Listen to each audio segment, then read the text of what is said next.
Assalamualaikum warahmatullahi wabarakatuh.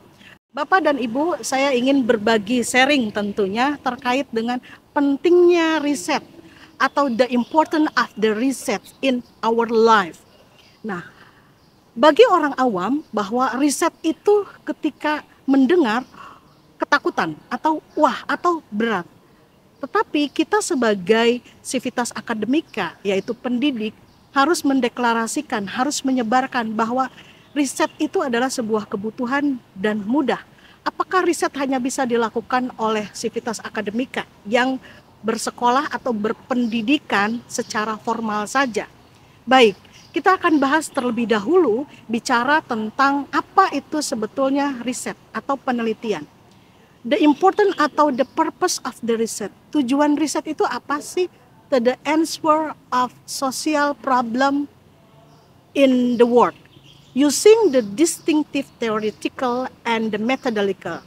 Poinnya itu bahwa riset adalah upaya manusia untuk menjawab beragam persoalan yang terjadi di masyarakat dengan menggunakan teori dan metodologi yang berbeda. Stressingnya adalah dengan beragam persoalan yang terjadi di masyarakat, entah itu bidang komunikasi, entah itu psikologi, entah itu misalnya politik, entah itu ekonomi, dan bidang yang lainnya, atau tatarannya juga yang berbeda, itu semua harus diselesaikan, harus dibantu dijawab oleh para ahli yang berpendidikan. Itu yang disebut dengan riset. Artinya bahwa setelah melakukan riset, masalah itu berkurang.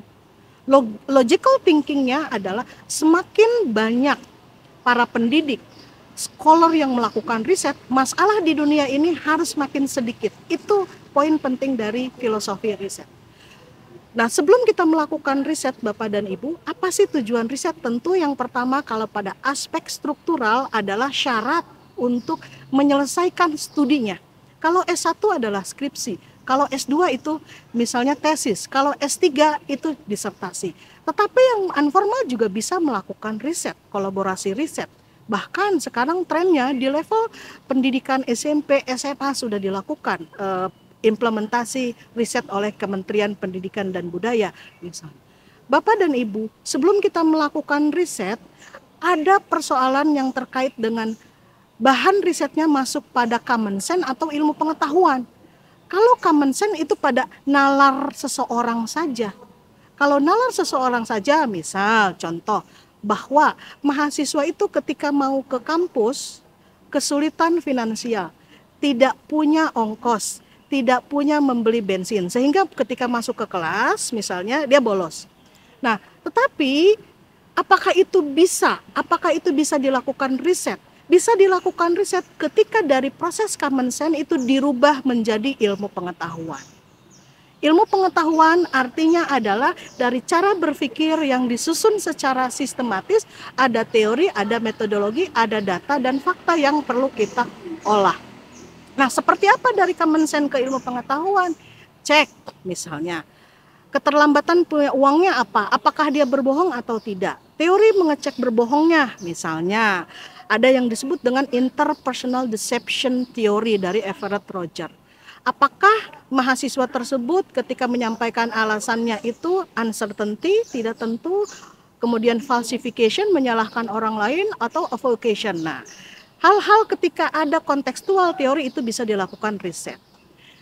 Kemudian setelah itu ada 4 tahapan yang perlu dilakukan untuk melakukan riset yang disebut dengan scientific of the research, bahwa common sense itu termasuk pada ilmu pengetahuan. Yang pertama pada aspek philosophy of the science. Satu adalah yang disebut dengan ontologis. Ontologis bicara tentang what is the reality of the problem. Apa sih problem yang realitas terjadi di masyarakat, fenomena-fenomena nyata. Artinya waktu dan tempatnya ada, orangnya ada, organisasinya ada, lembaganya ada. Gitu ya, objektif, ada di lapangan datanya, masalahnya. Kemudian yang kedua yang disebut dengan epistemologi. Epistemologi bicara tentang intellectual discussion, intellectual debatable. Nah, ilmu apa yang digunakan, teori apa yang digunakan, konsep-konsep apa yang digunakan untuk menjawab masalah di masyarakat yang terjadi.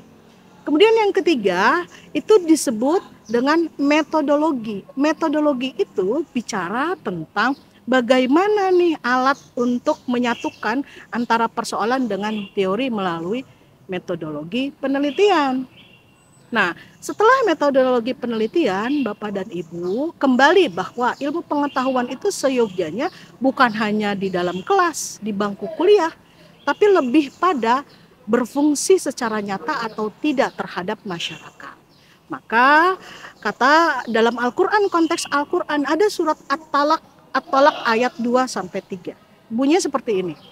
Wa may yattaqillaha yaj'al makhraja wa yarzuqhu min haitsu la yahtasib. Wa may yatawakkal 'alallahu fahuwa hasbuhu innallaha balighu amri qad ja'ala likulli syai'in qadra. Dalam surat At-Talaq ayat 2 sampai 3 mengatakan bahwa barang siapa yang bertawakal berserah diri keyakinannya pada Allah gitu ya, sebagai peneliti ataupun bukan peneliti, kemudian Allah akan permudah proses apapun. Allah akan berikan rezeki yang tak terduga. Kontekstual ayat tersebut bicara pada aspek aksiologis dari philosophy of the science, bahwa di dalam kesulitan dalam proses sebuah penelitian, insya Allah Allah janjikan ketika berikhtiar itu diberikan kemudahan. Kemudahannya adalah bahwa riset yang kita lakukan tentu harus diniatkan, nawaitunya adalah bermanfaat untuk masyarakat, tidak hanya pada di atas kertas. Maka di dalam isi karya ilmiah salah satunya dalam penutup atau kesimpulan ada subbab yang disebut dengan saran dan rekomendasi. Dan saran dan rekomendasi ada juga manfaat. Salah satunya selain manfaat teoritis, manfaat praktis, ada manfaat metodologis, ada juga manfaat sosial. Dan bisa ditambahkan konteksnya manfaat keagamaan. Nah, itulah pentingnya dalam sebuah riset, philosophy of the science. Nah, maka daripada itu, mari kita memiliki semangat, some work that you do, don't stop before getting the success. Kita melakukan pentingnya sebuah riset, to ensure mengurangi masalah-masalah yang terjadi di masyarakat. Akhirul kalam, assalamualaikum warahmatullahi wabarakatuh.